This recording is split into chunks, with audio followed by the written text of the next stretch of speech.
أعوذ بالله من الشيطان الرجيم. بسم الله الرحمن الرحيم. الحمد لله الذي نور قلوب العارفين بنور معرفته وأثبت فؤاد أنبيائه وأوليائه بقصص الأنبياء والمرسلين وأكمل إيمان المسلمين والمؤمنين بولاية علي أمير المؤمنين عليه السلام.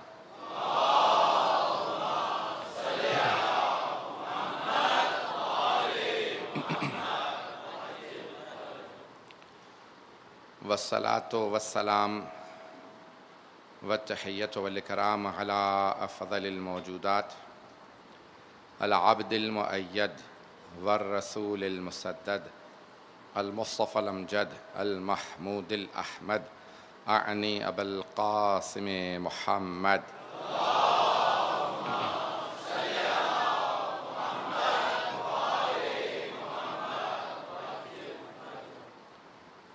وعلى روحه ونفسه وصهره ووسيه سيد الأتقياء والأصفياء مولى الموالي إمام المتقين علي بن أبي طالب.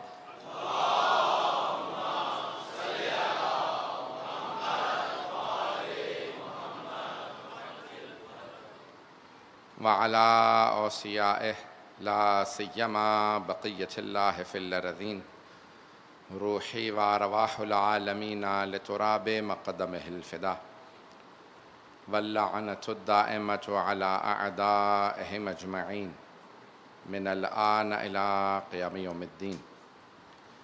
أما بعد فقد قال سيد الساجدين وزين العابدين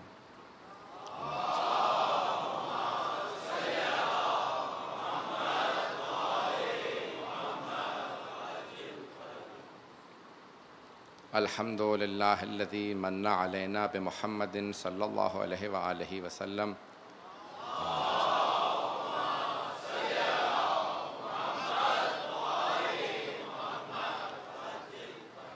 دون الأمم الماضية والقرون السالفة صلوات على محمد وآل محمد.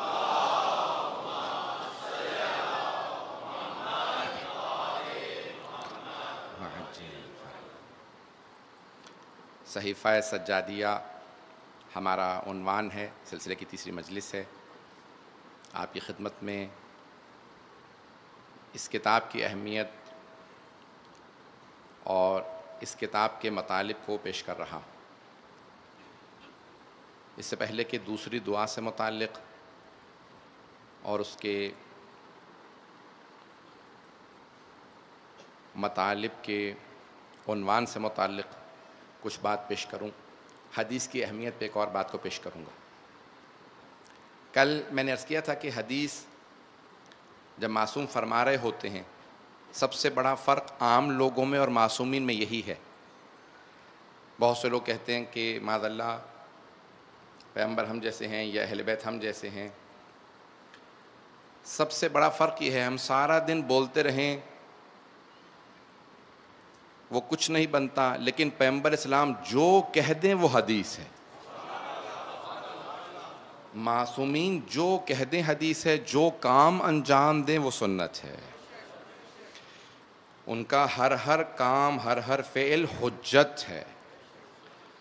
صرف اپنا کام نہیں بلکہ ان کے سامنے کوئی کام انجام دیا جائے اور وہ اس کی تائید کر دیں، اسے بھی سنت کہا جاتا. کسی کام سے نہ روکیں، اس کا مطلب ہے جائز ہے، کیونکہ معصوم نے نہیں روکا.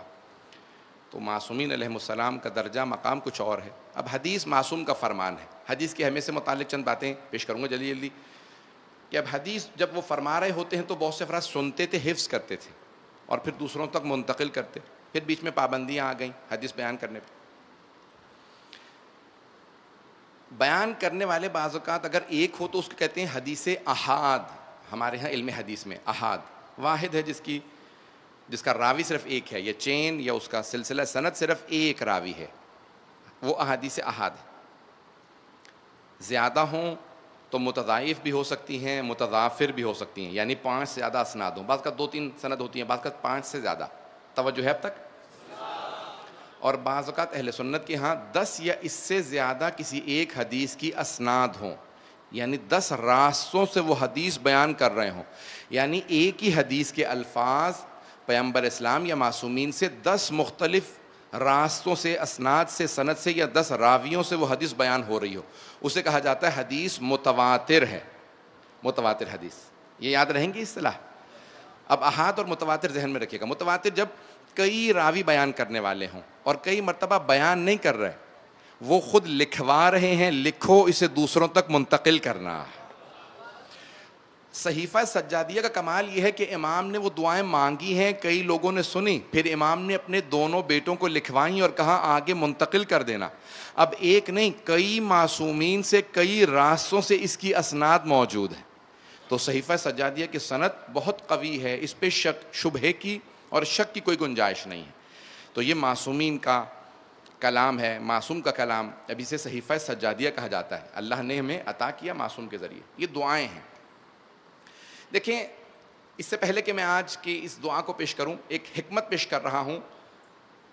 میں نے شروع میں پہلی مجلس میں کہہ دیا تھا علمی موضوع ہے اور اس کے مطالب تھوڑے سخت ہیں، لیکن میں اسے جتنا آسان بنا کے پیش کر سکتا ہوں پیش کر رہا ہوں.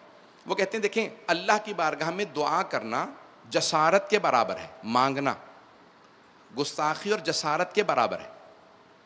کیوں؟ مانگا اس سے جاتا ہے جو انسان کی ضرورت کو جانتا نہ ہو، اگر بات پہنچ جائے. اور اللہ ہر شے کی ضرورت کو اس سے بہتر جانتا ہے. ہر انسان کی ضرورت کو اس سے بہتر جانتا ہے. جانور و پرندوں کی ہر ایک کی ضرورت کو اس سے بہتر جاننے والا خالق ہے. تو اب دیکھیں، دو ہی صورتیں ہو سکتی ہیں. انسان مانگتا کس سے؟ جسے ضرورت معلوم نہ ہو، یا دوسرے جو مصلحت اور بہتری نہ سمجھتا ہو، جو مشورے کا، نصیحت کا محتاج ہو. بھئی اگر دینے لگو تو مجھے یہ دینا، مجھے اس شے کی ضرورت ہے، اس کی ضرورت نہیں ہے. یہ سوچنا بھی اللہ پہ محال ہے، کیونکہ ہماری مصلحتیں ہم سے بہتر خدا جانتا ہے. تو اب خدا سے پھر بھی مانگنا یہ گستاخی ہے، کیونکہ وہ ہماری ضرورت بھی جانتا ہے، مصلحت بھی جانتا ہے. لیکن اللہ کتنا کریم ہے، خود ہی قرآن میں فرماتا ہے ادعونی استجب لکم، تم مانگتے رہو میں عطا کرتا رہوں گا. کتنا کریم ہے کہ یہ اس کی عظمت ہے کہ کہتا ہے مانگتے رہو میں عطا کرتا رہوں گا. اب دیکھیں، انسان مانگ سکتا ہے، جو چاہے مانگ سکتا ہے. پورے مکتبے یا چلیں عالم اسلام کے اندر احادیث بہت زیادہ ہیں، فرمان، خطبے بہت، حبیب خدا کے، ائمہ علیہ السلام، بہت فرامین موجود ہیں. دو ایسی نعمتیں مکتب اہل بیت علیہ السلام کے پاس ہیں، دو نعمتیں جو کسی عالم میں نہ دین کے پاس ہیں نہ کسی مکتب کے پاس ہیں. توجہ سے سنیے گا. دو نعمتیں، میں علمی نعمتوں کی بات کر رہا ہوں. دو ایسی نعمتیں، دیکھیں قرآن کریم سارے عالم اسلام کے پاس موجود ہے، ہمارے پاس بھی، احادیث سب کے پاس ہیں. لیکن دو نعمتیں ایسی ہیں جو صرف ہمارے پاس ہیں، زیارات اور دعائیں. جتنی ہمارے پاس ہیں کسی کے پاس نہیں. بھئی اسی کا وہی احساس کر سکتا ہے جسے دعا پڑھنے کی عادت ہو. عزیزان گرامی، اتنی دعائیں ہیں کہ انسان کو پتہ نہیں ہوتا کون سی دعا پڑھوں. دیکھیں، دعا کے اندر کبھی بھی اگر آپ نے ائمہ کی عظمت کو دیکھنا ہو تو دعاؤں میں دیکھیں یا زیارات میں دیکھیں. اس جملے کو پیش کر رہا ہوں، آپ کی نظر کر رہا ہوں. خطبہ جب معصوم دے رہے ہیں تو وہ اپنے معیار کے حساب سے دے رہے ہیں، لیکن وہ دیکھتے ہیں سننے والے کون ہیں. جب سننے والے افراد جیسے ہوں تو معصوم اپنے ہی کلام کو آسان بنا دیتے ہیں. لیکن جب وہ دعا مانگ رہے ہوتے ہیں تو وہ دعا خالق سے مانگ رہے ہیں. اب جس سے وہ دعا مانگ رہے ہیں اس میں کوئی کمی نہیں ہے. توجہ، جس سے دعا مانگ رہے ہیں اس میں کوئی کمی نہیں، وہ کامل ذات ہے. اور جو دعا مانگنے والے ہیں ان میں بھی کوئی کمی نہیں. وہ خالقیت میں کمال پہ ہیں، یہ مخلوقیت میں کمال پہ ہیں. اب مانگنے والا اپنے کمال پہ، جس سے مانگ رہے ہیں وہ اپنے کمال پہ. اس لیے دعا سے پتہ چلتا ہے معصوم کے کلام کی عظمت کا. دعا سے اندازہ، اس میں توحید کو بیان کیا، اس میں جو کچھ بیان کریں وہ. عزیزان گرامی، آج جس دعا کا میں نے انتخاب کیا، دوسری دعا کا، اس سے پہلے کہ میں کچھ پیش کروں ایک جملہ پیش کرنا چاہتا ہوں. میں اندازہ لگا سکتا ہوں مجمع کہاں تک ہے. میں پوری زندگی بھی خدا کا ایک سجدہ کرتے ہوئے گزار دوں, مر جاؤں اسی سجدے میں, تب بھی میں شکر ادا نہیں کر سکتا جتنی عزت آپ لوگ مجھے دے رہے ہیں آل محمد کے صدقے میں. اور آل محمد نے یہ مجھے عطا کی کہ میں اتنے ہزاروں کے حساب سے لوگ سن رہے ہیں اور سب لوگ توجہ سے سن رہے ہیں. میں بار بار ہمیشہ صرف یہی توسل کرتا رہتا ہوں کہ مولا میری زبان سے کوئی آپ کے مکتب کے خلاف بات نہ نکلے, میں جو پیش کروں وہ آپ کی رضایت کے لیے پیش کروں.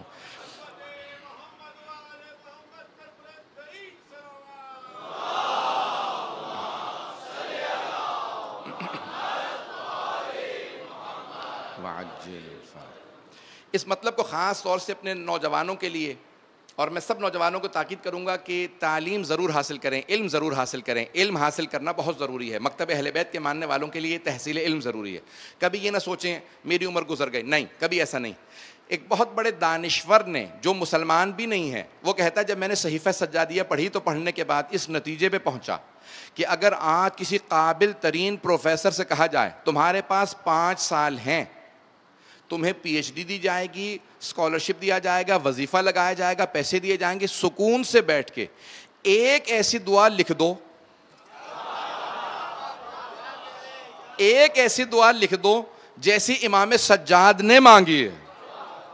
کہاں وہ 58 دعائیں جو صحیفہ سجادیہ میں موجود ہیں. اگر کسی سے کہا جائے نا کہ وظیفہ ملے گا, اسکالرشپ ملے گا, سکون, پی ایچ ڈی ملے گی, ڈگری ملے گی, پیسے ملیں گے, سکون سے آرام سے بیٹھ کے ایک دعا لکھ دو, 5 سال کی مدت ہے, تو کہا کوئی سوچ کے ایسی دعا نہیں لکھ سکتا جیسی امام نے فی البدی دعائیں مانگی ہیں. فی البدی یعنی جو سوچ کے نہیں, دعا بیٹھے ہیں مانگنے کے لیے تو کلام صحیفہ سجادیہ بنتا چلا جا رہا. اللہ اکبر. جب میں سوچتا ہوں کہ ہم کس مکتب میں آئے ہیں کہ جہاں ائمہ علیہ السلام جب دعا مانگتے ہیں تو صحیفہ سجادیہ بن جاتی ہے, جہاں انبیاء سلام کر کے کہیں. اب ہم اس کے جملوں کو پیش کرنا چاہتے ہیں. آج دوسری دعا کا انتخاب کیا, امام نے خود ترتیب بتائی, یہ میں نے دعائیں مانگی ہیں ان کو اس ترتیب سے لکھو. دوسری دعا جب شروع کرتے ہیں تو کہا پہلی حمد پہ ہے, تحمید اللہ کی حمد کو بیان کیا. اور یہاں آج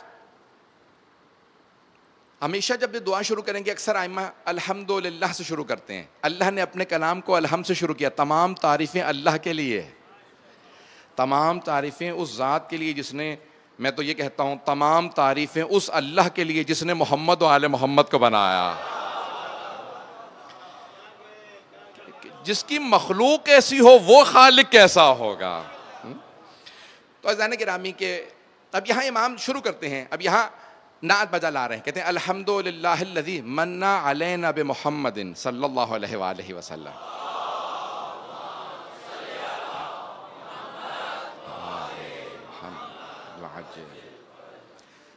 امام جب شروع کرتے ہیں کہتے ہیں تمام تعریفیں اس خدا کے لیے جس نے ہم پہ, مسلمانوں پہ یہ احسان کیا ہے کہ اس نے محمد مصطفیٰ کو ہم میں بھیجا.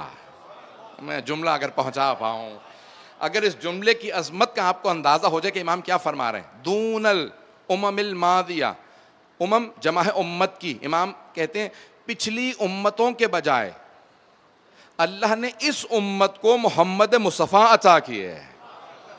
والقرون السالفہ, قرون جمع ہے قرن کی, قرن کہتے ہیں صدی کو, کا گزشتہ صدیوں کے بجائے اللہ نے اس امت پہ احسان کیا کہ ان صدیوں کے اندر جس نبی کو مبعوث کیا, ہم جب تک کہلائیں گے قیامت تک تو سارے انبیاء کے سامنے کھڑے ہو کے جب ساری امتیں آ رہی ہوں گی تو ہم سب کے سب کہیں گے ہم امت محمدی میں ہیں. اللہ اکبر. بہت بڑا جملہ ہے. میں آج صرف اس جملے پہ پڑھنا چاہتا ہوں کہ مولا فرما رہے ہیں کہ اللہ کا یہ منع لقد, اب قرآن کی آیت بھی ہے سورہ آل عمران آیت نمبر 164 میں, لقد من اللہ علی المؤمنین اذ بعث فیہم رسولا منہم یتلو علیہم آیاتہ ویزکیہم ویعلمہم الکتاب والحکمہ وان کانوا من قبل لفی ضلال مبین. وہ اللہ وہ ہے جس نے ان لوگوں کے درمیان اپنے رسول کو مبعوث کیا ہے جو ان پہ اس کی آیتوں کی تلاوت کرتا ہے, ان کے نفوس کو, ان کے جسموں کو, روحوں کو پاک کرتا ہے. عزیزان گرامی کتنے باریکیوں سے اللہ بیان کر رہا ہے, لیکن کہتا ہے لقد من اللہ علی المؤمنین, اللہ نے احسان کیا ہے مؤمنوں کے اوپر کہ اس نے محمد کو مبعوث کیا. میں جملہ نہیں پہنچا پا رہا, ترجمہ نہیں کر پا رہا ہوں, سارے مجمع کی توجہ ہو اس ایک جملے کی طرف. اللہ کہہ رہا ہے اللہ نے احسان کیا. لقد من اللہ, امام بھی اسی جملے کو استعمال کر رہے ہیں کہ الحمدللہ الذی من علینا بمحمد, تعریف اس خدا کی جس نے ہم پہ احسان کیا کہ محمد کو مبعوث کیا. قرآن کہتا ہے, اللہ کہہ رہا ہے میں نے احسان کیا مومنوں پہ, اللہ کہتا ہے میں نے احسان کیا مومنوں پہ کہ میں نے محمد کو ان میں مبعوث کیا. امام بھی کہتے ہیں تعریف اس خدا کی جس نے محمد کو مبعوث کیا. توجہ, وہ خدا جس نے ساری نعمتیں ہمیں دی ہیں, اتنی نعمتیں دی, کسی نعمت پہ نہیں کہا ارے دیکھتے نہیں پانی میں نے بھیجا. اتنی نعمتیں دینے کے بعد کبھی نہیں کہتا میرا احسان تو یاد رکھو میں نے تمہیں یہ نعمت دی ہے, لیکن نہ جانے اس نے محمد کو کس طرح سے بنایا ہے کہ وہ کہتا ہے سب کچھ دیا, لیکن وہ اللہ وہ ہے کہ جس نے مومنوں کو محمد جیسا نبی عطا کیا.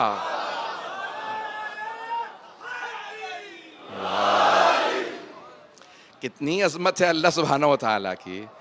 اور وہ کہتا میں نے تمہیں اس لائق سمجھا اے مومنوں میں نے تمہیں اپنا حبیب عطا کیا. اس کی عظمت کا اندازہ آپ کو ایک جملے سے ہوگا. اگر میں اشارہ کرتے ہوئے آگے بڑھوں گا, ہمارا نظریہ کیا ہے؟ کتاب ہے معراج, کس کی ہے؟ آیت اللہ شہید سید عبد الحسین دستغیب شیرازی. آیت اللہ دستغیب شیرازی کا نام سن رکھا سب حضرات نے؟ شہید دستغیب بہت مشہور ہیں, بے انتہا کتاب ہے, 70 سے زیادہ کتابیں ان کی. ان کی کتاب ہے معراج. وہ کہتے ہیں معراج پیغمبر کے لیے نہیں تھی, خاص طور سے سارے مجمع کی مجھے توجہ چاہیے اس ایک جملے کی طرف. معراج پیغمبر کے لیے نہیں تھی, معراج یعنی عروج, ترقی. معراج پیغمبر کے لیے نہیں تھی, ان کے لیے کوئی ترقی نہیں تھی کہ وہ معراج پہ جا رہے تھے. نہیں, جب تک سارا مجمع نہ ہو یہ جملہ ضائع نہ ہو, سارے مجمع کی توجہ ہو. شہید دستغیب نے اپنی پوری کتاب کا پورا جو نچوڑ میں کتاب کا 2 جملوں میں پیش کروں, وہ کہتے ہیں معراج پیغمبر کی نہیں ہے. پیغمبر کو عروج نہیں کہ آسمان پہ جا رہے ہیں, انہیں تو 500 معراج ہوئی ہیں. پیغمبر بار بار آسمان پہ جاتے تھے, یہ ان کے لیے کوئی معراج نہیں ہے, ان کے لیے عروج نہیں کہ آسمان پہ چلے گئے.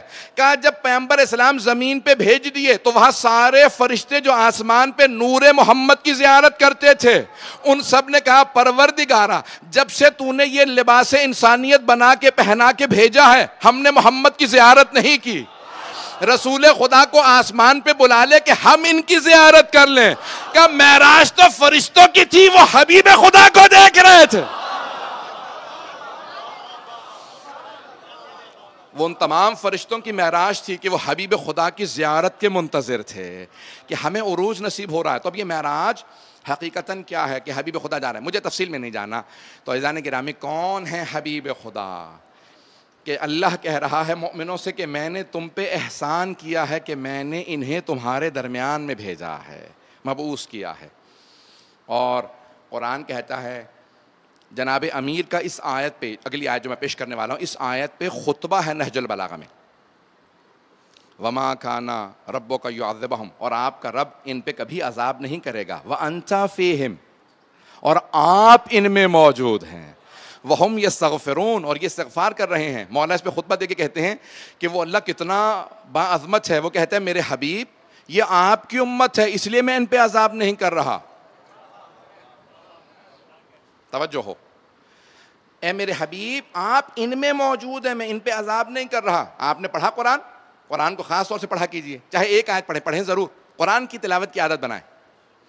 بعض اوقات گزشتہ انبیاء کی امتوں میں دیکھیں, جناب شعیب, جناب ایوب, بڑے بڑے انبیاء کی امتوں کو دیکھیں, کیوں عذاب آیا؟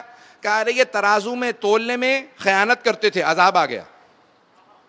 توجہ, تولنے میں خیانت کرتے تھے, عذاب آ گیا.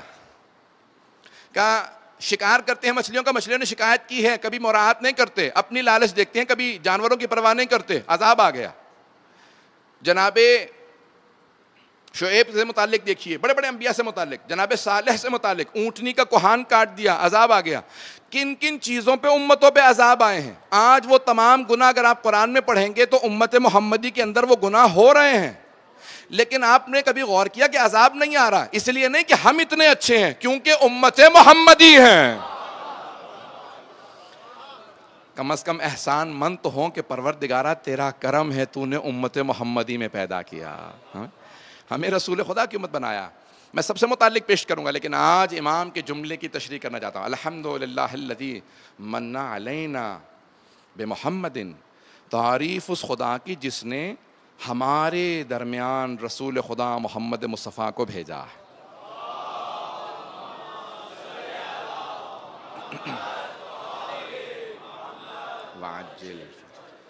دعاؤں میں جہاں پہ بھی جائیں آپ، کسی بھی امام کی دعا ہو، امیر المؤمنین علی بن ابی طالب علیہ السلام سے لے کے 12ویں امام تک کی سب کی دعاؤں میں دیکھیں رسول خدا کا خاص ذکر ملے گا۔ وہی بتا سکتے ہیں عظمت رسول خدا جو اہل بیت ہوں، اہل بیت محمدی تو بتا سکتے ہیں۔ تو آل محمد علیہ السلام نے بتایا ہے۔ عزیزان گرامی پیش کر رہا ہوں کون ہے، یہاں تک چند احادیث کو جلیلی پیش کروں گا۔ یہاں تک دعاؤں میں ہے، ائمہ علیہ السلام کہتے ہیں، احادیث میں ہے کہ الدعاء محجوب، دعا ایک حجاب میں رہتی ہے۔ ایک مثال دینا چاہتا ہوں، اگر ایک ایسے کمرے میں بند کر دیا جائے جو ساؤنڈ پروف ہو، ساؤنڈ پروف سمجھتے ہیں نا، آواز باہر نہ آ سکے، موٹی موٹی دیواریں ہوں، اس کے اندر ایسا سامان لگا دیا گیا ہو کہ آواز باہر نہ آئے، وہاں پہ آپ کھڑے ہو کے چیختے رہیے، جتنے بھی لوگ باہر ہیں کچھ نہیں سن سکیں گے۔ کیوں؟ کیونکہ وہ ساؤنڈ پروف ہے، اس کی آوازوں کو بند کر دیا، باہر نہ آ سکیں۔ امام فرماتے ہیں کہ دعا محجوب ہے، حجاب میں رہتی ہے، اس کی آواز باہر ہی نہیں جاتی، آپ ہی تک رہتی ہے۔ توجہ توجہ، سارے مجمع کی توجہ ہو، مجھے سارے مجمع کی توجہ چاہیے۔ عزیزان گرامی معصوم فرماتے ہیں دعا محجوب یعنی چھپی ہوئی رہتی ہے، آواز ہی نہیں جاتی، یہ دعا یہیں رہ جاتی ہے، عرش تک جاتی ہی نہیں ہے، پروردگار سنتا ہی نہیں۔ کیوں؟ اس لیے نہیں کہ وہ نہیں سن سکتا، کیونکہ ہمارے گناہ اتنے زیادہ ہوتے ہیں کہ اگر چاہتے ہو خالق سنے تو پھر جتنے بھی گناہ ہو پھر بھی وہ خالق دعا کو سنے گا اگر پہلے اور بعد میں محمد و آل محمد پہ صلوات پڑھو۔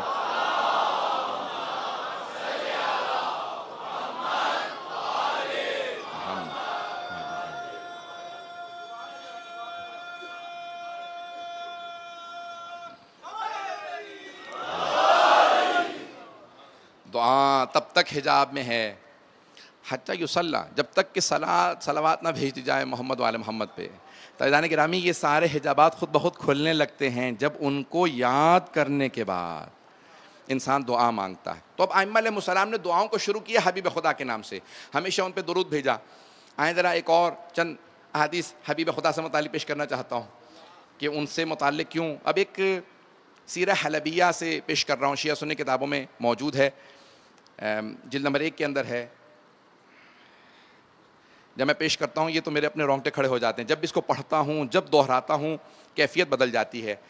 کہ اللہ نے جناب موسیٰ کو کہا، اے موسیٰ کلیم اللہ، میرا ایک مقرب بندہ، بہت میرا مقرب تھا، میرا ولی تھا، اس کا انتقال ہو گیا ہے ایک بستی میں، لوگوں نے اسے دفنایا نہیں ہے، آپ جائیے جا کے اس مقرب بندے کو دفنا دیجئے۔ جناب موسیٰ چلے، اٹھے، پہنچے، اس بستی میں آئے، اور آنے کے بعد بستی والوں سے پوچھا، کہا اللہ کا ایک مقرب بندہ تمہارے درمیان انتقال کر گیا، مجھے اس کا نام بتاؤ۔ سب ایک دوسرے کو دیکھنے لگے، کہا کوئی اللہ کا مقرب بندہ انتقال کر گیا؟ کہا نہیں۔ کہا اے موسیٰ، ہماری بستی میں اللہ کے کسی مقرب بندے کا انتقال نہیں ہوا۔ جناب موسیٰ نے کہا پروردگارہ تو نے اسی بستی میں بھیجا تھا۔ کہا موسیٰ اسی بستی میں انتقال ہوا۔ کبھی تمہارے درمیان میں ہے؟ اللہ کہتا ہے اسی بستی کے اندر ہے۔ سب ایک دوسرے کو دیکھنے لگے، پوچھنے لگے، ہر گھر میں پوچھا، بستی چھوٹی سی تھی، کہ اس گھر میں کسی اللہ کے مقرب کا، کسی مقرب بندے کا، اللہ کا بہت قریبی ہو، اللہ کا محبوب ہو، اس کا انتقال ہوا؟ کہا نہیں۔ جناب موسیٰ نے کہا اچھا کسی کا انتقال ہوا؟ کہا ہاں، ایک بہت گنہگار تھا، بد کردار تھا، ہم اس کا جنازہ اٹھا کے کوڑے پہ پھینک آئے ہیں، ہم نے اسے دفنایا نہیں ہے۔ تو جناب موسیٰ گئے، کہا پروردگارہ کہیں یہی تو نہیں ہے؟ کہا ہاں موسیٰ یہی میرا مقرب تھا۔ توجہ رکھیے گا میرے ساتھ، کہ یہی میرا مقرب تھا۔ جناب موسیٰ نے اٹھایا، اسے غسل و کفن دیا، جنازہ پڑھایا، دفنایا، پھر سوال کیا، کہ پروردگارہ یہ ساری بستی کہتی ہے گنہگار تھا، تو کہتا ہے تیرا مقرب تھا، پروردگارہ راز کیا ہے؟ کہ موسیٰ بستی بھی صحیح کہتی ہے، انہوں نے صرف اس کے گناہ دیکھے۔ توجہ، کہ بستی بھی صحیح کہتی ہے، انہوں نے صرف اس کے گناہ دیکھے ہیں. کہ پروردگارہ تجھے کیوں اتنا پسند تھا، تیرا اتنا مقرب کیوں بنا؟ کہ موسیٰ اس کی ایک عادت تھی، کلما نشرت تورات، کلما نشرت تورات، جب بھی توریت کھولتا تھا، وَنَظَرَ عَلَىٰ اسْمِ محمد، میں توجہ سارے مجمع کی، کہ موسیٰ اس کی ایک عادت تھی، بہت گنہگار تھا، میں جانتا ہوں گنہگار تھا، لیکن موسیٰ اس کی ایک عادت تھی، مجھے کیوں اتنا پسند تھا؟ کلما نشرت تورات وَنَظَرَ عَلَىٰ اسْمِ محمد قَبَّلَهُ وَوَضَعَهُ عَلَىٰ عَيْنَيْهِ وَصَلَّى عَلَيْهِ. موسیٰ جب بھی توریت کھولتا، میرے حبیب محمد مصطفیٰ کے نام کو دیکھتا تو چومتا تھا، آنکھوں سے لگاتا، پھر ان پہ صلوات پڑھتا تھا.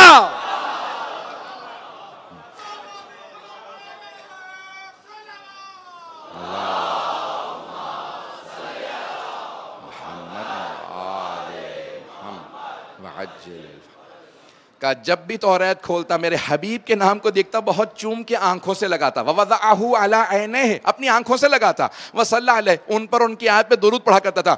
کہ موسیٰ وہ سارے گناہ ایک طرف، لیکن وہ اس کی ایک عادت مجھے اتنی پسند تھی، میں نے اسے اپنا مقرب بنا دیا تھا. ارے حبیب خدا کے نام سے محبت رکھنے والا ایسا ہو، نام سے نہیں پہنچا سکا بھئی، یہ ملا نہیں تھا، شخصیت کو نہیں جانتا تھا، زیارت نہیں کی تھی، صحابی نہیں بنا تھا، صرف نام سے اتنی محبت تھی.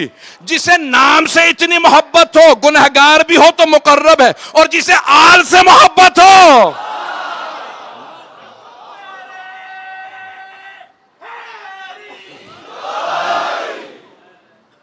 عزیزان گرامی، یہ حبیب خدا کا نام ہے جو تمام حجابات کو ہٹاتا ہے.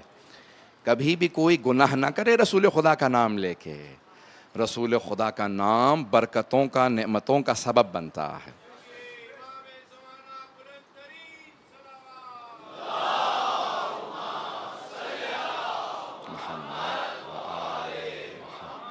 وعجل فرجہ. تو عزیزان گرامی، آپ نے دیکھا قنوت کے اندر بھی جب ہم دعا مانگتے ہیں تو پہلے اللہم صلی علی محمد وعلی محمد پڑھتے ہیں، آخر میں بھی. کیوں مولا یہ صلوات ہی کیوں قبول ہے؟ کہا اللہ نے بھی تو کہا ہے نا، ان اللہ وملائکتہ یصلون علی النبی یا ایھا الذین آمنوا صلوا علیہ وسلموا تسلیما.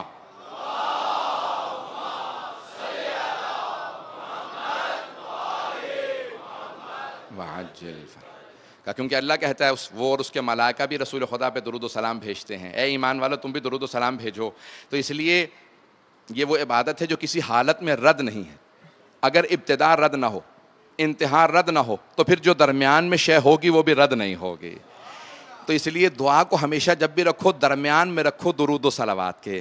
ایک جملہ پیش کر رہا ہوں. اب ہم یہ، کیونکہ آیت میں ہے ان اللہ و ملائکتہ یصلون علی النبی، نبی پہ درود بھیجتے ہیں، تو ہم کیوں کہتے ہیں اللہم صلی علی محمد وعلی محمد؟ ہم بھی کہتے ہیں اللہم صلی علی محمد.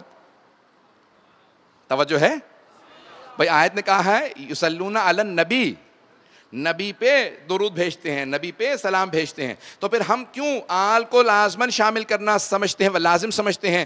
تو کیونکہ حبیب خدا نے فرمایا، سارے صحابہ کا مجمع تھا، لا تصلوا علیہ صلاۃ البترا، مجھ پہ دم بریدہ صلوات مت بھیجا کرو.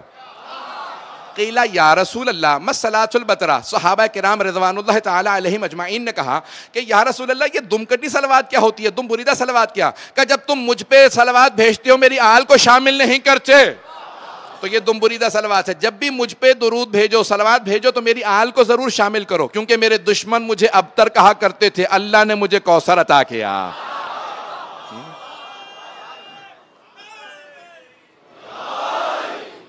کہ اللہ نے کوثر عطا کیا، اس لیے میری آل کو ہمیشہ میرے ساتھ یاد رکھنا.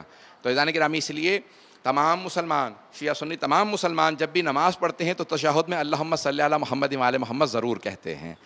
اور یہ راز ہے نماز کی قبولیت. اللہ اکبر سے شروع ہو کے جب تمام کر رہے ہیں تشہد میں کہتے ہیں اللہم صلی علی محمد وعلی محمد. اب قبولیت مل رہی ہے نا.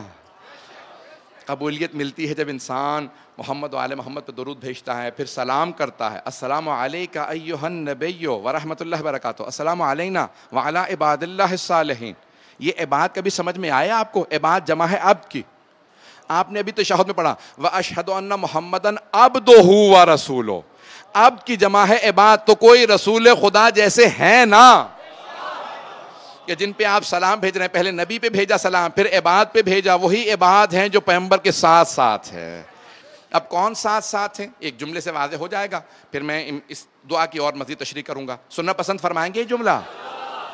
آپ کی محبتوں کی نظر کر رہا ہوں، عقیدتوں کی، کہ جس پیارے انداز سے سب سن رہے ہیں، کہ جناب امیر فرماتے ہیں اگر تم نے سنت نبوی کو سمجھنا ہو تو مجھ سے سمجھنا، میں پیغمبر کے ساتھ مکے میں بھی تھا، مدینے میں بھی تھا، میں پیغمبر کے ساتھ سفر میں بھی تھا، حضر میں بھی تھا، مسجد میں بھی تھا، گھر میں بھی تھا، فرش پہ بھی تھا، عرش پہ بھی تھا۔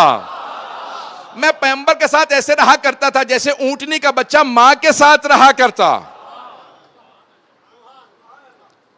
مجھے توجہ چاہیے اس جملے کی طرف۔ جب بھی معصوم کوئی مثال دے اس میں حکمت ضرور ہوتی ہے۔ مولا فرماتے ہیں میں حبیب خدا کے ساتھ ایسے رہا کرتا تھا جیسے اونٹنی کا بچہ ماں کے ساتھ رہتا۔ اور اتنے جانوروں کے بچے ماں کے ساتھ رہتے ہیں، جب بھی کوئی تشبیہ دے نا معصوم، جیسے کہا اسد اللہ، شیر سے تشبیہ دی ہے تو شیر کے اندر شجاعت ہوتی ہے، تو وجہ تشبیہ کیا؟ تشبیہ کیوں دی ہے؟ شجاعت کی وجہ سے۔ جب بھی معصوم کوئی استعارہ استعمال کریں، کوئی مثال استعمال کریں، اس کی حکمت کو سمجھنا بڑا ضروری ہوتا ہے۔ تو امیر فرماتے ہیں، حضرت امیر کہتے ہیں میں حبیب خدا کے ساتھ ایسے رہا کرتا تھا جیسے اونٹنی کا بچہ ماں کے ساتھ رہتا ہے۔ ارے گھوڑے کا بچہ بھی ماں کے ساتھ رہتا ہے، بکری کا بچہ بھی ماں کے ساتھ رہتا ہے، گائے کا بچہ بھی ماں کے ساتھ، کتنے جانوروں کے بچے ماں کے ساتھ، لیکن اونٹنی کے بچے کی خصوصیت یہ ہے نہ وہ کبھی ماں سے بہت آگے جاتا، نہ ماں سے تجاوز کرتا ہے، نہ ماں سے پیچھے رہتا ہے، نہ کبھی دائیں جاتا ہے نہ کبھی بائیں، ماں کے قدم پہ قدم رکھ کے چلتا ہے۔ جو قدم پہ قدم رکھ کے چلے رسالت ماں کے ساتھ، اسے علی کہتے ہیں۔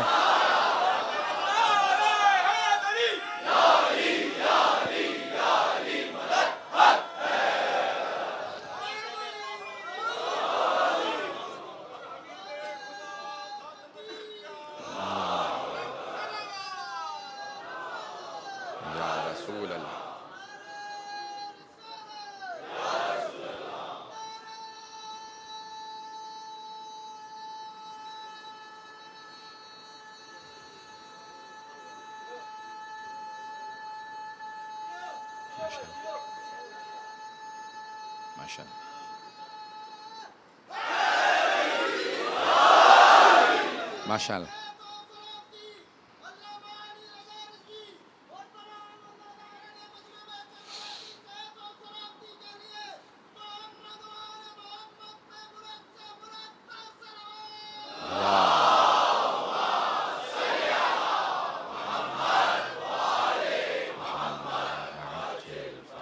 غور فرمایا عزیزان گرامی کہ دعائیں مستجاب ہوتی ہیں محمد و آل محمد کے تذکرے سے، ان کا نام لینے سے دعا قبول ہوتی ہے۔ تو امام سجاد نے اپنی تمام دعائیں، حتی دعائیں مکارم الاخلاق دیکھیں، دوسری دعائیں دیکھیں، دعائیں توبہ دیکھیں، ہمیشہ حبیب خدا کا نام ہوگا، پہلے ان کا واسطہ ہوگا، ان پہ درود ہوگا۔ تو دعاؤں کے مستجاب ہونے کے لیے حبیب خدا اور ان کی آل کا ذکر ضروری ہے۔ اور بہت سے افراد بعض اوقات ذہن میں ایک شبہ لے آتے ہیں کہ نہیں رسول خدا اور ان کی آل سے توسل کرنا یہ معاذ اللہ بدعت ہے یا شرک ہے۔ آئیے ذرا مختصر سا جواب دوں گا۔ عزیزان گرامی، ان کے نام سے کوئی بھی شے منسوب ہو جائے تو وہ تبرک بن جاتی ہے۔ بہت سے لوگ پہنچ گئے، ان کے نام سے کوئی بھی شے منسوب ہو تو وہ تبرک ہے، دعا بھی ہو تو باعظمت ہے کیونکہ ان کی دعا ہے۔ اور یہ ہمارا عقیدہ نہیں ہے، صحابہ رضوان اللہ علیہم کا بھی یہی عقیدہ تھا، صحابہ کا بھی یہی عقیدہ تھا۔ جب پیغمبر وضو بجا لاتے تھے تو صحابہ وہ وضو کا پانی زمین پہ گرنے نہیں دیتے تھے۔ مورخین نے لکھا، شیعہ سنی مورخین نے، صحابہ ظرف میں وہ پانی لے لیتے تھے، کہا یہ پانی گرنے نہ دینا، برتن میں رکھ لو، اگر کوئی بیمار ہوگا تو پلا دینا۔ تو تبرک کے منکروں کو بتا دیجئے صحابہ بھی تبرک کو مانتے تھے رضوان اللہ علیہم۔ حبیب خدا کے بدن سے مس ہوا پانی، اور خدا کی قسم یہاں تک ملتا ہے کہ دعا کیوں مستجاب نہ ہو۔ میں واقعہ پڑھ رہا تھا وحید خراسانی کتاب میں، کہتے ہیں کہ ایک صحابی کا بچہ بیمار ہوا، اس نے فوراً کہا جاؤ جا کے حبیب خدا کی ابا سے ایک دھاگا نکال لاؤ۔ بچہ بیمار ہے، اسے اٹھا کے مسجد نہیں لے جا سکتے، وہ کنیز آئی تو حبیب خدا کھڑے ہو گئے، کائنات میں مجھے ایک اور ایسی ہستی دکھا دے جس کی اپنی حکومت ہو، رسالت ہو، ولایت ہو، قرآن کا مالک ہو، کائنات کا مالک ہو، اللہ کا محبوب ترین رسول ہو، اور ایک ادنا سی کنیز کی تعظیم میں کھڑا ہو جائے. یہ عظمت ہے رسول خدا کی، اسی لیے دعائیں ان کے صدقے میں مستجاب ہیں. جیسے ہی آپ کھڑے ہوئے کنیز کو حیا آئی، سارے صحابہ دیکھ رہے ہیں کہ کون ہے. کنیز چلی گئی، دوسری مرتبہ، تیسری، جب تیسری مرتبہ آئی، حبیب خدا نے ابا اتاری، رکھ دی، اس نے دھاگا نکالا، جانے لگی. صحابہ نے کہا یا رسول اللہ معاملہ کیا ہے؟ کہا یہ کسی گھر سے آئی ہے، سوال کرو کیوں آئی تھی. بھائی جو بغیر سنے بغیر پوچھے جانتا ہو اسی کو تو کہتے ہیں علم غیب. کون کہتا ہے حبیب خدا کے پاس علم غیب نہیں تھا؟ تو کہا کہ پوچھو اس سے، سوال کرو کنیز سے کیوں آئی. کہا میں جس گھر سے آئی ہوں بچہ بیمار تھا، انہوں نے کہا تھا کہ ابا کا ایک دھاگا لے آؤ. حبیب خدا نے جب ابا رکھی، میں نے دھاگا نکالا، وہ کنیز اس گھر کے اندر گئی، بچے کے سر پہ دھاگا رکھا، پیغمبر کی ابا کا، وہ بچہ شفا یاب ہو گیا. صحابہ اس بچے کو پیغمبر کے پاس لے کے آئے. آپ کی ابا کے دھاگے کا اثر یہ ہے. جسم کے لباس کے دھاگے کا اثر ایسا ہو، ارے لباس کا اثر ایسا ہو تو آل کا اثر کیسا ہوگا؟ عزیزان گرامی، حبیب خدا کے نام کا اثر ہے. حبیب خدا جب بھی دعائیں مانگیں کبھی بھی ایسا نہ کریں کہ حبیب خدا کا نام نہ ہو. محمد و آل محمد کے نام کے ساتھ دعا کو شروع کریں. بات واضح ہو گئی ہے؟ اب آئیے ذرا، امام نے اس دعا کے اندر صفات کو بیان کیا. کہا حبیب خدا خلق عظیم کے مالک تھے. خلق عظیم دو چیزیں ہیں، ایک ہے خلق، دوسرے خلق. انسان کیسا بنایا گیا اسے خلق کہتے ہیں، اور اس کا اخلاق کیسا ہے اسے خلق کہتے ہیں. خلق اور خلق. خلق بہت سے لوگوں نے لکھا خلق ہے. ایک ہے انسان کا اپنا اخلاق، کردار، دوسرا ہے اس کی جسم، اس کا چہرہ. میں کیسا ہوں اس پہ میرا کوئی قابو نہیں، کنٹرول نہیں. اللہ نے مجھے جیسا بنا دیا، یہ میرا چہرہ، لیکن میرا کردار، میرا عمل کیسا ہے یہ میرا اختیار ہے. بہت سے لوگ پہنچ گئے. مجھے سارے مجمع کی دوبارہ توجہ چاہیے اس مطلب کی طرف. عزیزان گرامی، اللہ سبحانہ و تعالیٰ نے حبیب خدا کو بہت خوبصورت بنا کے بھیجا، نور بنا کے بھیجا، پاک بنا کے بھیجا، طیب و طاہر بنایا. لیکن اخلاق تو پیغمبر کا اپنا تھا، کردار تو ان کا اپنا تھا. اب سمجھ میں آیا اللہ کو اتنے محبوب کیوں تھے. میں نے جتنا اچھا بنایا تھا اس سے اچھا اخلاق انہوں نے سمجھایا.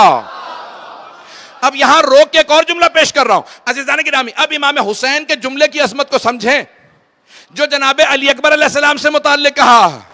پروردگارہ گواہ رہنا، ہم اس نوجوان کو بھیج رہے ہیں جو تیرے نبی کا سب سے مشابہ ہے، قولاً و فعلاً و منطقاً، کردار میں، رفتار میں، گفتار میں.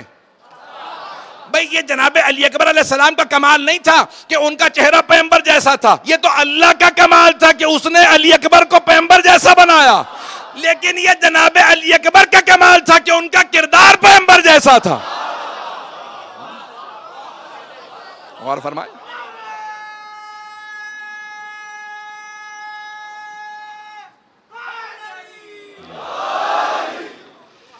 عزیزان گرامی، یہ جناب علی اکبر علیہ السلام کا کمال ہے کہ انہوں نے اپنے کردار کو اتنا بلند کیا کہ حسین جیسی باعظمت ہستی کہنے پہ مجبور ہوں کہ گواہ رہنا پروردگارہ یہ سب سے مشابہ ہے اپنے کردار میں بھی تیرے حبیب کے. یہ عظمت ہے. عزیزان گرامی، اس لیے دوبارہ اب یہاں پہ امام کہتے ہیں کہ جو سب سے باخلق، اخلاق میں ان سے بہتر کوئی نہیں. اخلاق کیا شے ہے مجھے آج اسی کو پیش کرنا، پھر انشاءاللہ دعائے مکارم الاخلاق کو پیش کروں گا کسی دن تو اس میں تفصیلی. اگر آج کی اس تقریر کے اندر حبیب خدا کے اس ایک پہلو کو میں پیش کر پایا تو میں سمجھتا ہوں کہ حق ادا ہو جائے گا. اخلاق کیا شے ہے؟ پوچھا معصوم سے تو پانچویں امام نے فرمایا روز قیامت انسان کے نامہ اعمال میں، عمل میں، یعنی عقیدے میں نہیں، عمل میں سب سے افضل شے اس کا اخلاق ہوگا. عمل میں پوچھا مولا اخلاق میں سب سے بنیادی شے کیا ہے؟ کہا مسکراہٹ. جو آدمی مسکرا کے بات کرتا ہے وہ ویسے ہی دلوں میں گھر کر لیتا ہے. اور رسول خدا کی صفت لکھی گئی ہے. اگر بات پہنچ جائے میرے نوجوان بچوں تک، میرے بھائیوں تک، بے بزرگ تو لطف اندوز ہو رہے ہیں، میں چاہتا ہوں میرے بھائی، میرے بچے، خاص طور سے اتنے نوجوان ماشاءاللہ موجود ہیں، جناب سیدہ سب کو سلامت رکھیں. تو میرے بچے خاص طور سے سنیں، مسکرا کے بات کرنا. مسکرا کے بات کرنے سے انسان دل میں گھر کرتا ہے.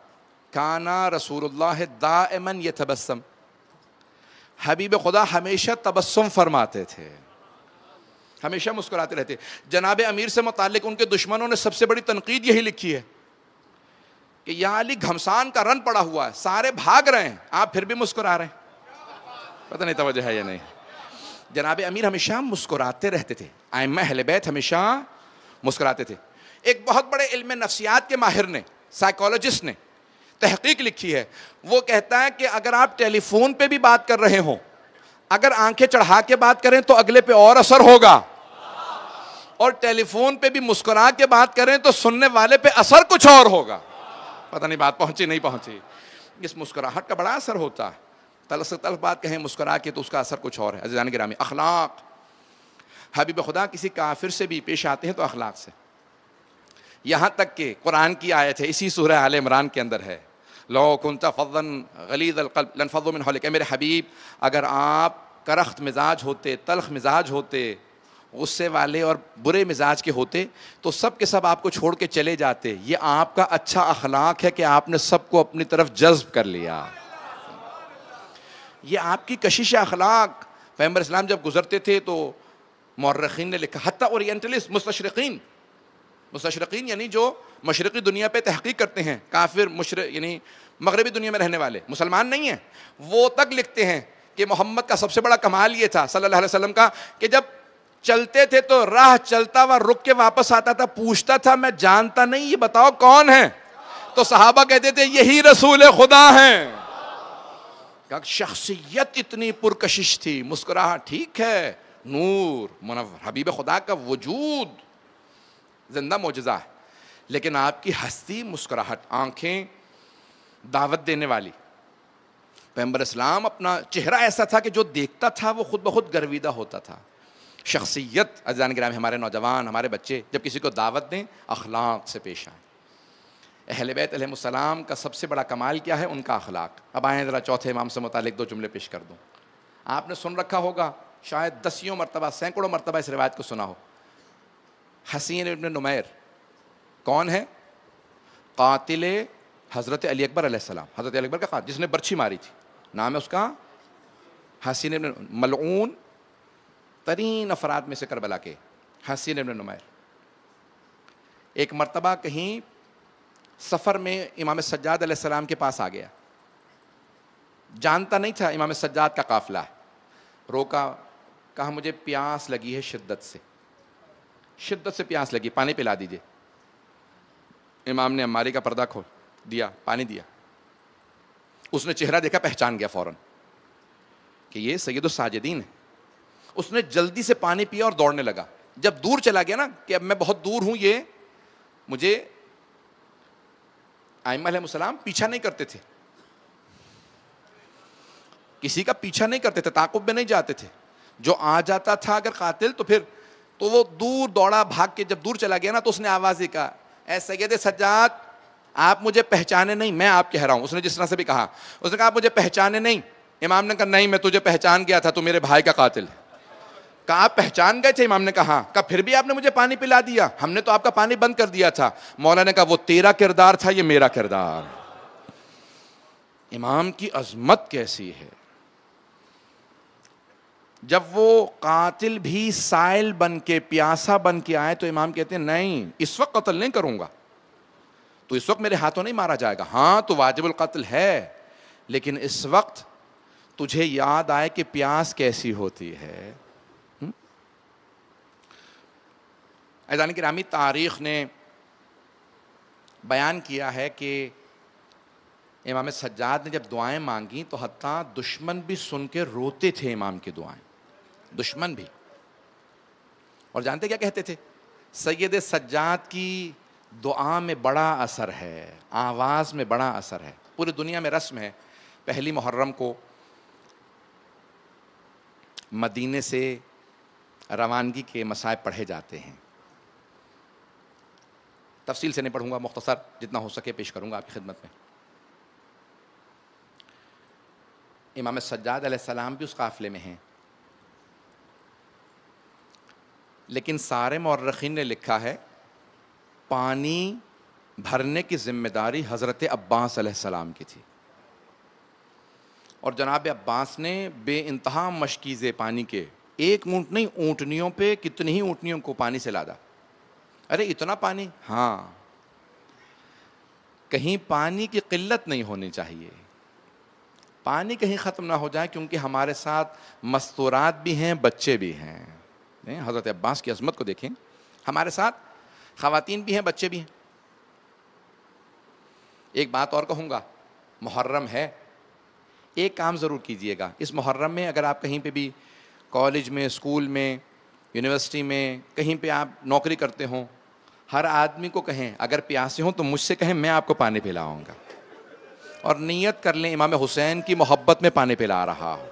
اور ہر دفعہ جب کسی کو پانی دیں تو فوراً کہیں، اے حسین آپ کی بھوک پیاس پہ قربان. تو اس مہینے میں ہر آدمی کوشش کرے دوسرے کو پانی پلائے. امام حسین کے نام پہ پانی پلانا شفاعت کا سبب بنتا ہے، شفاعت کا سبب بنتا ہے. تو اب ایک مرتبہ بہت بڑا مورخ اور یا راوی عبداللہ ابن سنان محاربی یا کوفی، وہ کہتا ہے میں نے سنا امام حسین علیہ السلام مدینہ چھوڑ کے جا رہے ہیں. میں فوراً امام حسین کے گھر آیا دیکھنے کے لیے مدینے والے رسول خدا کے نواسے کو کیسے رخصت کرتے ہیں. آپ نے سن رکھا ہے کہ امام حسین سب سے پہلے اپنے نانا کے روضے پہ گئے ودا کرنے، اور خود فرماتے ہیں میں نے اتنا گریہ کیا، قبر سے لپٹ کے گر گیا، اتنا رویا، نانا آپ کی امت مجھے آپ کی قبر سے جدا کر رہی ہے، آپ کے روضے سے جدا کر رہی ہے. فرماتے ہیں اتنا میں رویا، اتنا رویا کہ میں غش کر گیا، قبر پہ گر گیا، اور میں نے دیکھا کہ میرے نانا اپنے قبر سے اٹھ کے مجھے سینے سے لگا رہے ہیں. مجھے گلے لگا کے ایک مرتبہ میرے نانا نے پیار کیا. کہا کہ نانا کیا حکم ہے آپ کا؟ کہا ان اللہ شاء ان یراک قتیلا، مشیت یہی ہے آپ میدان کربلا میں شہید ہو جائیں گے. کہا میں نے صرف ایک اور سوال کیا، نانا میری بہنوں سے متعلق کیا حکم؟ تو کہا میرے نانا رونے لگے اور کہا ان اللہ شاء ان یراہن سبایا. کہا مشیت یہی ہے کہ آپ کی بہنوں کو قیدی بنا لیا جائے گا. جانتے ہوئے کہ میری بہنوں کو قیدی بنایا جائے گا. امام حسین علیہ السلام اٹھے، پھر ماں کی قبر پہ گئے. بڑے بڑے علماء ایک ہی جملہ کہتے ہیں، جیسے ایک چھوٹا بچہ ماں سے لپٹ کے روتا ہے، ویسے امام حسین قبر جناب سیدہ سے لپٹ کے رو رہے تھے. اور بار بار میرا دل کہتا ہے، یہی کہتے ہوں گے اماں مجھے اپنی آغوش میں لے لیں. آپ نے یہی سنا ہے نا ممبر سے کہ جناب سیدہ نے کیا جواب دیا؟ کہا بیٹا اپنے آپ کو تنہا محسوس نہ کرنا، میں کربلا ساتھ آؤں گی. میرا دل کہتا ہے جناب سیدہ نے یہ بھی کہا ہوگا، بیٹا صرف ساتھ نہیں آؤں گی، جب آپ پشت ذوالجناح سے زمین پہ آئیں گے میں اپنے برقعے کا دامن پھیلاؤں گے. اے حسین میں آپ کے سر کو زمین پہ نہیں گرنے دوں گی، میں اپنے برقعے کے دامن میں آپ کے سر کو. عزیزان گرامی، ایک مرتبہ ماں سے ودا کیا جناب سید الشہداء نے، اور اٹھے آئے جناب ام سلمہ سے ملنے کے لیے آئے اپنی نانی سے. کہا نانی اماں میں عراق جا رہا ہوں، کربلا جا رہا ہوں، بس کربلا کا نام سننا تھا. حضرت ام سلمہ رونے لگیں. اہل سنت کی بھی تاریخ میں ہے، حتیٰ ترمذی کے اندر حدیث میں بھی ہے، روایات میں ہے کہ جناب ام سلمہ رونے لگی. کہا اے حسین کربلا مت جائیے گا، آپ کے نانا نے مجھ سے کہا تھا آپ کربلا میں مارے جائیں گے. تو امام حسین نے کہا نانی اماں وہ وقت آ گیا ہے میری شہادت کا. تو جناب ام سلمہ بہت روئیں، بہت روئیں. بھائی سب کے سب ایک ہی سوال کر رہے ہیں، اے حسین کربلا کیوں جا رہے ہیں؟ کہا شہادت کے لیے. کہا جب شہادت کے لیے جا رہے ہیں تو ہمیں سمجھ میں نہیں آ رہا بہنوں کو ساتھ کیوں لے جا رہے ہیں؟ تو بس ایک ہی جملہ سب نے لکھا ہے. امام حسین نے فرمایا، کہا میری شہادت سے میرے نانا کا دین بچے گا اور میری بہنوں کی وجہ سے میری شہادت بچے گی. اگر بہنیں ساتھ نہ ہو تو میرا پیغام کون پہنچائے گا؟ یہ ہر جگہ جا کے بتائیں گے حسین باقی نہیں ہے، یہ نواسہ رسول ہے. بس بھئی چلیں، آخری جملے سن لیجیے. 4 سے 5 منٹ کی زحمت دوں گا، لیکن میرا وعدہ ہے ہر آنکھ میں آنسو ہوگا. اب عبداللہ ابن سنان کہتا ہے جب میں پہنچا نا امام حسین کے گھر تو میں نے دیکھا گھر کے باہر دروازے کے سامنے حسین مسند بچھائے بیٹھے ہیں. اے حسین آپ کی عظمتوں کو سلام. کبھی ایسا بھی وقت آنا تھا حسین گھر کے باہر مسند بچھا کے بیٹھے. گھر کے باہر مسند بچھائے بیٹھے ہیں، کہ جوانان بنی ہاشم سامنے کھڑے ہیں۔ ایک مرتبہ جب سارا کا سارا پانی لادا اور ایک مرتبہ دیکھا کہ اونٹ موجود ہیں، اونٹنیاں موجود ہیں، جناب عباس سے کہا اونٹنیوں پہ اماریاں لگا دو، اور ایک مرتبہ کسی کنیز سے کہا بیبیوں کو بلاتی جاؤ، ان کو سوار کرا دیا جائے۔ ایک مرتبہ ساری بیبیاں آ رہی ہیں، میں سارا مختصر کر رہا ہوں۔ ایک مرتبہ کسی خادمہ نے اندر سے آواز دی، کسی کنیز نے کہا حسن مجتبیٰ کی بیوہ آ رہی ہے۔ سید الشہداء نے آواز دی، قاسم، عبداللہ، آگے بڑھو، ماں کو ناقہ پہ سوار کرا دو۔ ایک بیٹے نے اپنا گھٹنا زمین پہ رکھا، اماری کا پردہ ہٹایا، دوسرے نے بازو تھاما، کہا مادر گرامی ناقہ پہ سوار ہو جائیے۔ اتنے میں کسی نے اندر سے کنیز نے آواز دی، ارے لیلا آ رہے ہیں۔ آواز دی، علی اکبر، ماں کو سوار کرا دو۔ میرا دل کہتا یہ بیبیاں سوچتی ہوں گی آج تو سوار کرا دیا۔ اجرکم اللہ، اجرکم اللہ۔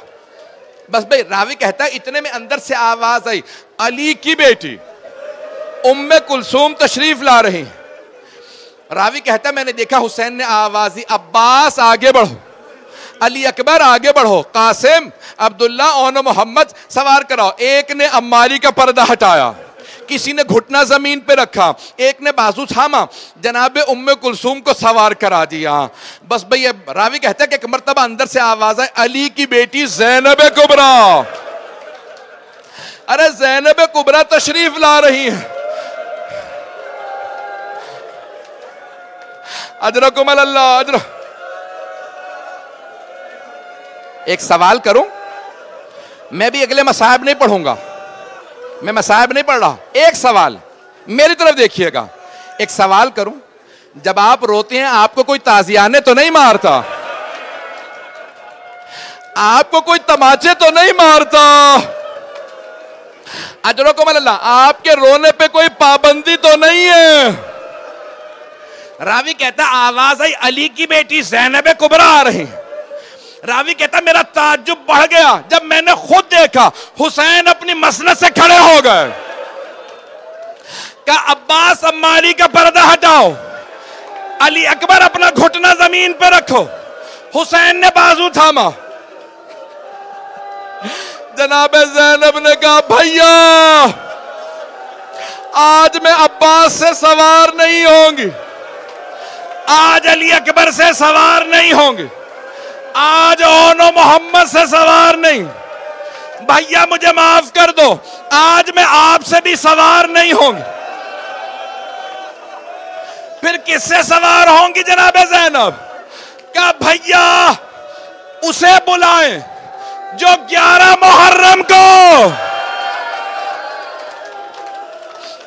مجھے ناقہ پہ سوار کرائے گا۔ میرے مولا حسین نے آواز دی، او میرا سید سجاد، او میرا عابد،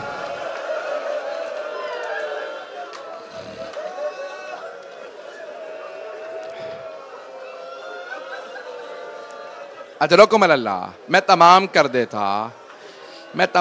دیتا، لیکن جب یہاں تو امام سجاد نے بازو تھاما سوار کرا دیا، میں نے کل کہا تھا نا جب 11 محرم کا دن آیا جناب زینب نے ہر بیوی کو سوار کرایا، یہاں تک کہ ماں کی کنیز جناب فضہ کو بھی ناقہ پہ سوار کرا دیا۔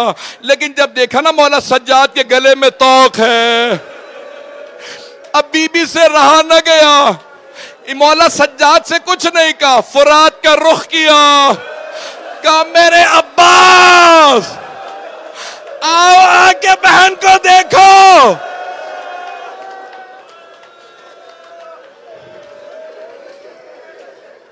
الا لعنت اللہ علی القوم الظالمین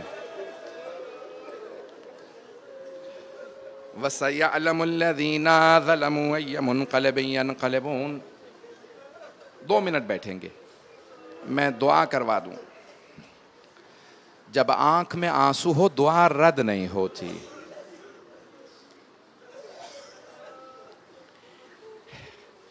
ایک واسطہ بتاؤں جو کبھی رد نہیں ہوتا، دو واسطے ہیں جو کسی حالت میں رد نہیں ہوتے.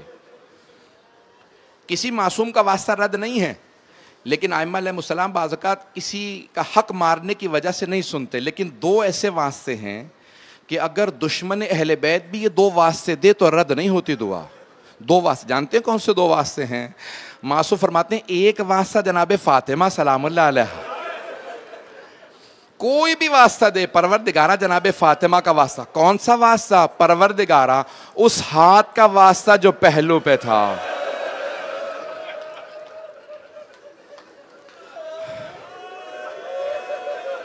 اور دوسرا واسطہ جو کبھی رد نہیں ہوتا، یہاں تک کہ امام زمانہ نے فرمایا میرے ماننے والوں سے کہنا جب بھی میرے ظہور کی دعا مانگیں یہ والا واسطہ دیں. وہ دوسرا واسطہ کون سا ہے؟ جناب زینب کی چادر کا واسطہ.